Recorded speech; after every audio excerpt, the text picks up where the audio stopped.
Salut les gens, Johan de Carzenio, j'espère que vous allez bien. Aujourd'hui nouvelle vidéo, comme vous avez pu le voir dans la miniature, aujourd'hui on fait un petit retour dans le passé. On va switcher d'une 500 moderne à une 500 ancienne, vous allez voir ça, c'est le même propriétaire qui a les deux, évidemment, un passionné d'automobile, qu'on va revoir d'ailleurs plusieurs fois sur la chaîne, c'est top. Donc on va lui demander de se présenter rapidement et ensuite on switch directement sur les voitures, parce qu'elles sont très intéressantes à regarder. Donc, bonjour Anthony. Salut Yo. Est-ce que tu peux te présenter rapidement? Alors moi c'est Anthony, je suis de Charente. Ouais. Et je suis possesseur d'une petite Abarth, une compétition en 180 chevaux sur le papier. Ouais. Et puis voilà, donc une config plutôt sympa. Une config très sympa, moi j'adore ce coloris. Franchement dans les Abarth, je pense que c'est le coloris que je préfère avec le gris, un gris voilà, un petit peu nardo grey pour les fans d'Audi. Mais voilà, la config là est, je trouve moi magnifique. Superbe combo avec ses jantes et l'intérieur qui a tombé, on le verra après. On fait le tour, tu nous en parles un petit peu? Ouais. Donc là moi je l'ai depuis un petit mois. Ouais. J'ai commencé par mettre déjà le silencieux. Donc tu as déjà changé le silencieux d'entrée. Voilà. Okay. C'est un Bombardone, un 2.0. Un Bombardone voilà, avec les sorties rondes comme voilà, ça. C'est ça, parce que je mets pas les quatre petites. Les petites, ouais. Et donc, le son pas terrible non plus, donc voilà. Une petite compétition. Fort belle, donc classique pour ceux qui connaissent évidemment Abarth avec le diffuseur arrière. Ok, donc une sortie à gauche, une sortie à droite, bien sûr. Là j'ai prévu le petit feu qui va aller dedans là au milieu. Le faux stop genre ouais. Formule 1. Ouais. C'est ça, ouais. Ok. J'ai commandé ça. Nickel. Donc belle config avec tous les éléments extérieurs, donc baguette, enfin poignée de porte, etc. Baguette ici. Mat, noir mat en fait et pas brillant en haute, c'est vraiment sympa. On va rester de l'autre côté parce que le soleil est de l'autre côté. Hop. Ici on le verra, voilà, on verra mieux les détails et les couleurs. Après j'ai déjà mis les cales aussi du coup, pour l'élargir un petit peu. Ouais, donc cale c'est quoi, 20 mm derrière 16 à l'avant et 20 derrière. Ouais, c'est ça, ok, nickel. Et bon là il y a les ressorts qui vont arriver, enfin qui sont à la maison d'ailleurs, faut les monter. Ouais. Pour rabaisser un petit peu tout ça parce que c'est pas très jojo.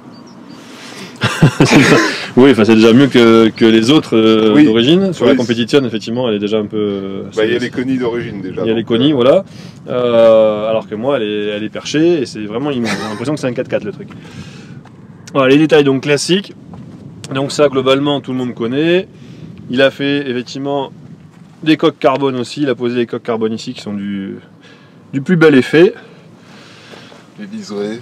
Les liserés jaunes, donc sur les jantes, effectivement, vous aurez tous remarqué, j'imagine, qui ne sont pas d'origine, hein, c'est du rajout, mais qui va fort bien puisque l'intérieur des jantes et les étriers sont jaunes, donc forcément, ça match plutôt pas mal. Franchement, c'est très joli. Ensuite, l'avant, que tout le monde connaît aussi, mais dans ce coloris, encore une fois, je trouve moi ça magnifique. Franchement, c'est très joli. Hop. Elle a combien de bornes? Elle a 16 000 km. 16 000 aujourd'hui, ouais. Tu l'as eu, de toute façon il y a un mois, donc à 15. À 15, voilà. Elle a un retour de Paris, un voyage à Bordeaux. Ouais. avant d'aller dans les Pyrénées faire des folies dans les Pyrénées. Donc très belle. Et l'énorme intérêt de cette compétition, c'est l'intérieur qui est juste incroyable avec ses sabeltes notamment, enfin incroyable, on s'entend, mais c'est voilà les sabeltes qui sont absolument magnifiques. Cet intérieur là il est dingue, on est hyper bien dedans, franchement c'est top, avec toute la coque arrière en carbone. On le verra encore mieux d'ailleurs si on va dans le coffre. Merci beaucoup. Hop, puisqu'il a vidé en fait entièrement son coffre. Gain de poids, gain de place, en port possible. Et voilà, l'intérieur, là, les sièges carbone, ils sont franchement, ils sont absolument magnifiques. C'est superbe, je trouve. C'est vraiment beau. Et donc tout l'intérieur également, puisqu'on est là. Hop. Tout l'intérieur en carbone, donc la planche de bord et le volant. Hop, franchement, elle est très belle. Le petit levier de vitesse, puisque c'est une boîte manuelle. puisque la compétition, en tout cas pour moi, toi je sais pas ton retour, mais je l'avais essayé en boîte robot, enfin et j'avais pas du tout aimé. Bah moi je vais pas essayer, mais bon, vu la voiture, je préfère en boîte manuelle. Ouais. Ouais, c'est plus rigolo, c'est plus joueur, comportement plus, joueur et tout, donc autant en profiter voilà. et jouer un peu avec également, c'est clair. Donc voilà, très belle config d'une compétition. Précision, voilà son logo, Coco Riding sur Instagram et sur YouTube d'ailleurs. Petit motard de son état. Et qui va nous démarrer son jouet pour écouter un petit peu ce son que nous sort le Bombardone. Vas-y, tu peux. Allez.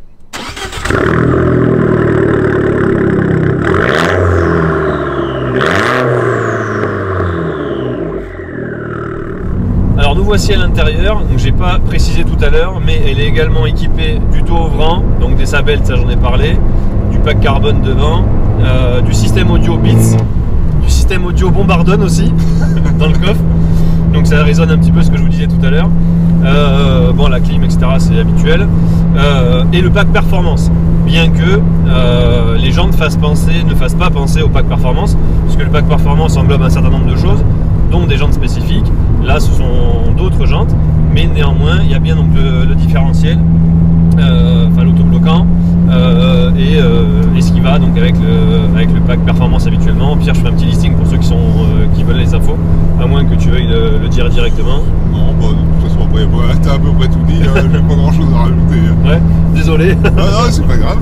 Et toi après en termes de confort, parce que monsieur a eu la SCSC ancienne génération, en rapport, même si tu as eu d'autres véhicules entre temps, est-ce que tu préfères celle-ci? Est-ce que tu aimais vraiment le cachet de la SCSC qui était finalement un peu dans la même config en termes de performance, bien qu'elle soit un peu moins puissante? Ouais, non, ça avait rien, c'est pas pareil quand même. Ouais. Celle-ci a beaucoup plus d'options déjà. Ouais, oui. C'est plus récent. Ouais. Non, ça n'a rien à voir. Même visuellement, quoi, à regarder. Ouais. Celle-là, j'y passerai des heures à la regarder. L'autre, voilà, c'est en tissu banal. L'autre, elle avait un petit charme. Ah, elle avait son truc, ouais, elle était blanche. Ouais, si, c'était joli, mais celle-là est vraiment différente. Celle-là est vraiment belle. Elle est très bien équipée, c'est vrai. La SCSC, pourtant, moi j'aimais vraiment beaucoup. Très belle config, échappement également, et ainsi de suite. C'est bon à droite. Ouais. Après, globalement, ça reste les mêmes. Hein. Ouais, mais parce qu'en plus, la SCSC, voilà, pareil, dans la SCSC, il y a un pack en fait. Donc, elle est déjà un peu rabaissée. Ça marche bien que. Pour aller chercher le pain, c'est bien. C'est bien, bah, c'est ce qu'on va faire d'ailleurs. On va chercher du pain. Donc, c'est très bien. Et donc ouais, non, elle chante très bien, c'est sympa. Et oui, donc la SCSC était déjà un peu rabaissée, déjà des freins plus performants, déjà pas mal de choses. Ouais. Donc elle était déjà très bien équipée. Mais là, effectivement, la motorisation est supérieure. Et il y a vraiment les sabeltes et le carbone qui font vraiment une énorme diff.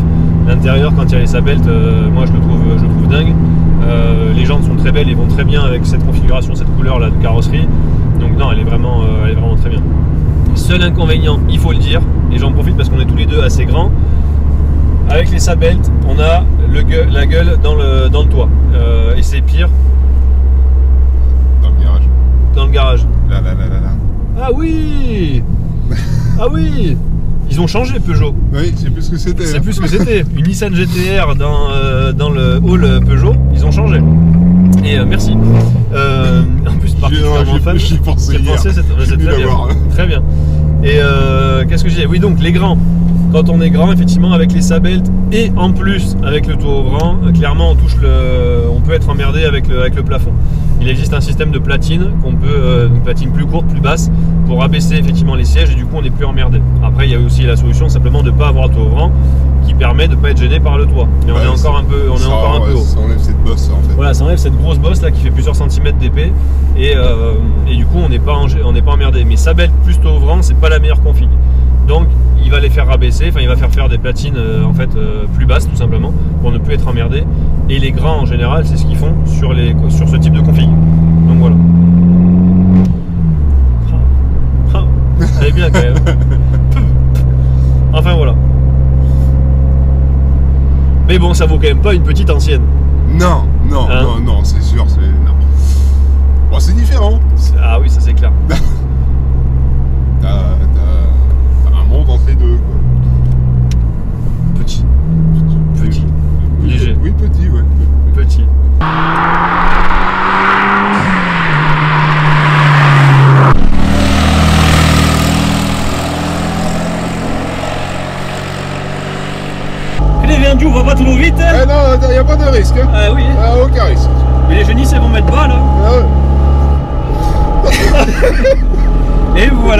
a changé un petit peu de style. C'est complètement autre chose. Donc Fiat 500 quand même, évidemment. Le but c'était de faire la transition, bien sûr.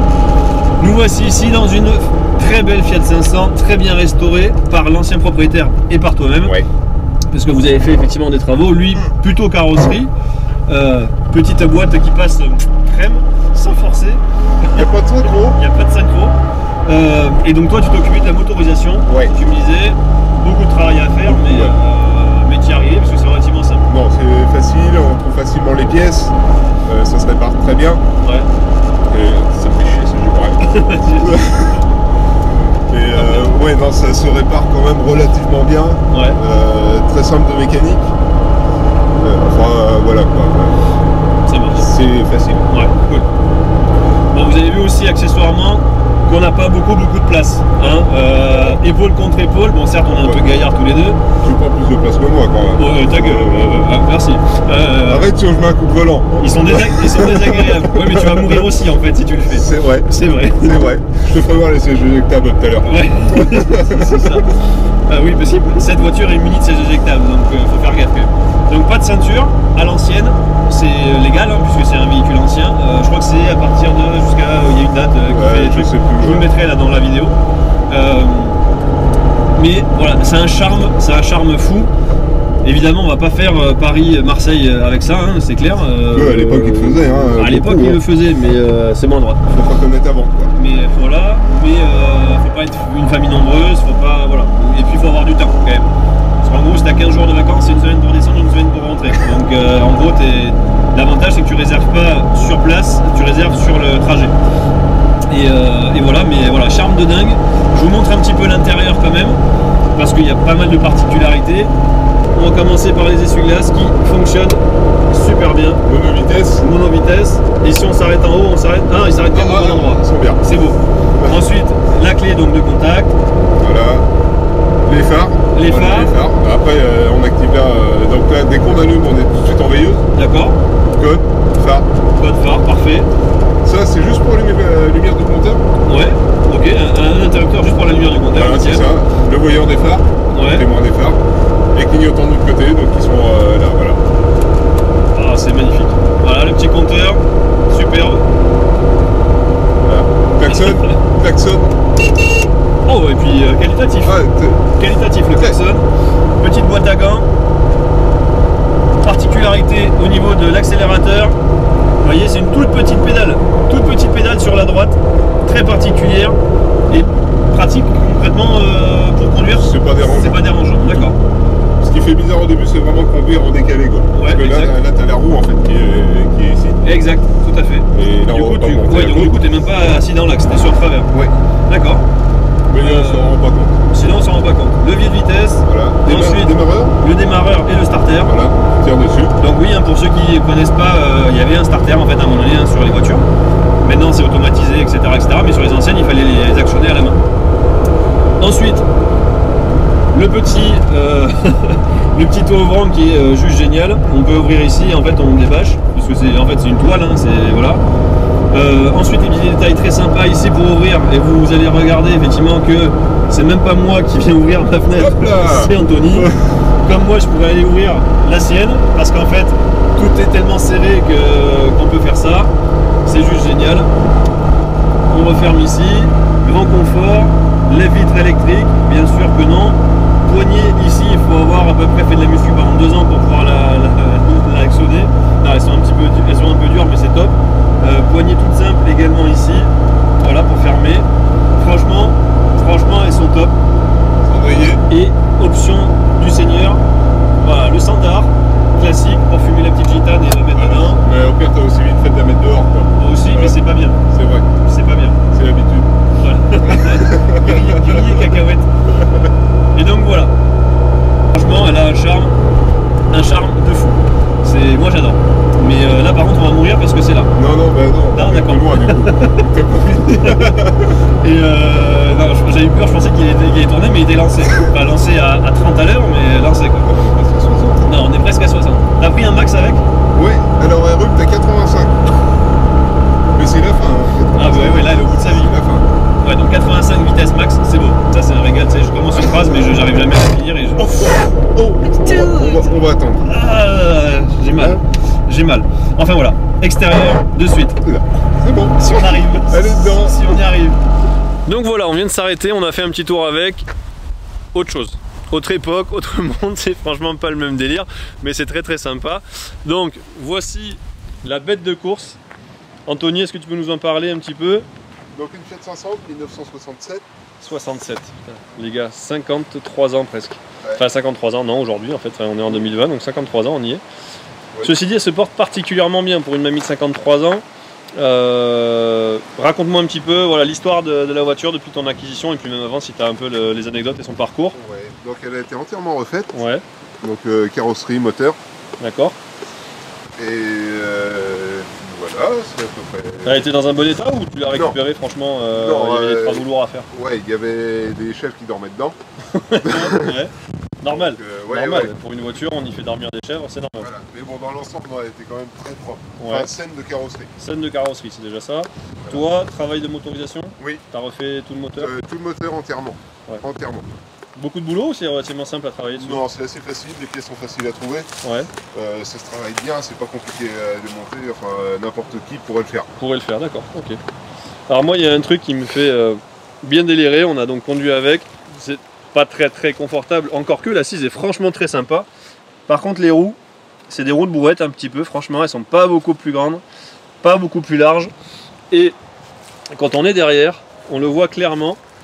Vous allez voir l'inclinaison en fait de la roue à l'arrière. Ici, vous voyez à quel point elles sont en fait penchées, tout simplement. C'est assez particulier. Est-ce que tu en sais un peu plus à ce sujet ou pas? Est-ce que Non, toutes les Fiat sont comme ça. Après, Ouais. Plus tu charges, plus les plus roues elles, se mettent droite. plus elles redeviennent droites. Voilà. Ok. Donc c'était une des Mais particularités de c'est l'époque. normal, ouais. Voilà, ok. Toutes les Fiat sont comme ça et voilà. Ça marche. Donc le petit compartiment moteur, parce Ouais. que le moteur est ici à l'arrière. Donc on est, raconte-moi, puisque en plus tu le connais particulièrement bien, puisque tu l'as fait quasiment Ouais. entièrement. Donc, On est sur quel type de moteur? donc c'est un bicylindre Ouais. en ligne et un 500 cm3, enfin pas tout à fait 498, je crois, Ouais. un truc comme ça. Et De la puissance monstrueuse annoncée 3 chevaux d'environ 3 chevaux. environ. C'est beau, c'est C'est beau. bon, ils sont plus là les 3 chevaux. Ils y ont été sûrement un jour, mais aujourd'hui ils sont plus là. Ah, donc on a moins de 3 Voilà, chevaux. je pense. Donc faut pas trop que ça monte quand même. Non, parce que ça rétrograde très mal. C'est La ça. boîte n'est pas synchronisée. enfin, Exact, oui, tu me parlais effectivement de la boîte aussi. Voilà. Mais par contre, l'avantage c'est que, effectivement, petit, mais ultra simple Ah oui, de pour mécanique, travailler oui, dessus et de tout mécanique, est c'est simple. très simple. Le carbu est là, la pompe à essence, enfin tout est Tout est très accessible simple. en plus, et ok, super. Tout est très simple. J'ai mis un pot sport dessus. Échappement sport quand même pour gagner te fous pas de moi, c'est vrai. 0,25 cheval Ouais, à peu près. avec la petite bande thermique qui va bien et tout. Voilà. C'est beau. Parce que d'origine il passe vraiment plus derrière et ça chauffe un peu là. Ouais, ok. C'est pour ça que j'ai mis de la bande. D'accord. Non, mais franchement, très chouette. Donc, vous voyez, full option, toit ouvrant, enfin décapotable. Attends, faut l'ouvrir, ça fait mieux. Faut l'ouvrir. Voilà, vous l'avez vu tout à l'heure de l'intérieur. Et regardez. Voilà. On ne peut plus simple. Un petit crochet ici qui va bien, qui vient se clipser à cette attache. Et après, directement vue du monstre depuis le haut, franchement. Par contre, franchement, pour y avoir fait quelques kilomètres, on est super bien installé. Ouais. Bien qu'on soit grands tous les deux, les sièges sont super confortables et très mignons en plus dans ce coloris-là et dans cette profil. Mais vraiment très chouette. Alors ici, quelques petits détails quand même. L'intérieur, vraiment ici, rustique, simple, efficace. Voilà, par exemple, s'il lâche la portière, elle se ferme. Hein. Il n'y a rien pour la retenir, par exemple. Très efficace également le système de siège éjectable ici. Voilà, hein. Si tu as envie de passer à l'arrière, c'est simple. Tu pousses juste le siège. Donc, la molette de chauffage aussi là. Elle est là. C'est l'espèce de petit bitonio que tu c'est as pratique pour le chauffage. Ouvert, fermé, voilà, Ouais. c'est tout. Et accessoirement, ce qui est quand même très bien, c'est que bon, vous l'avez vu dans la vidéo tout à l'heure quand on roulait, mais c'est qu'il n'y a pas de ceinture de sécurité. Donc en fait, si tu piles, bon, tu piles pas beaucoup avec cette voiture. Mais si tu te prends un arbre ou un chat, hein, un chat ça suffit en fait. Si tu as le toit ouvrant, enfin, le toit ouvert et ces sièges là et que tu n'es pas attaché, que tu te prends ne serait-ce qu'un chat, tu peux être envoyé en enfer comme dirait GMK. Sauf que tu fais même pas le con et tu roules à 20 à l'heure. C'est très très bien. Voilà. Bon après vous avez vu globalement l'ensemble de la voiture, hein, puisque du coup vous l'avez vu et extérieur et intérieur. Donc me reste à remercier Anthony pour ce double essai du coup, oui. Les deux 500 avec les générations effectivement vraiment modernes, hein, puisque la compétition est de 2018 donc toute récente, et donc celle-là qui est un peu plus vieille. Léger. Désolé, il fait froid, on se pèle depuis tout à l'heure, mais en tout cas un énorme merci à toi pour ces essais. Il y aura encore quelques petits trucs avec lui. Oui, c'est un passionné, oui, c'est un collectionneur, oui, il a un beau garage et c'est très sympa. Et du coup, on se reverra. En tout cas, merci à vous, merci à Anthony. N'oubliez pas son Instagram si vous voulez voir aussi des photos, motos, voitures, rassos d'anciennes, parce que tu en fais pas mal. Tu participes à pas mal de rassos. Donc voilà, n'hésitez pas. Merci à tout le monde, à bientôt. N'oubliez pas Carzegno, à bientôt. Ciao.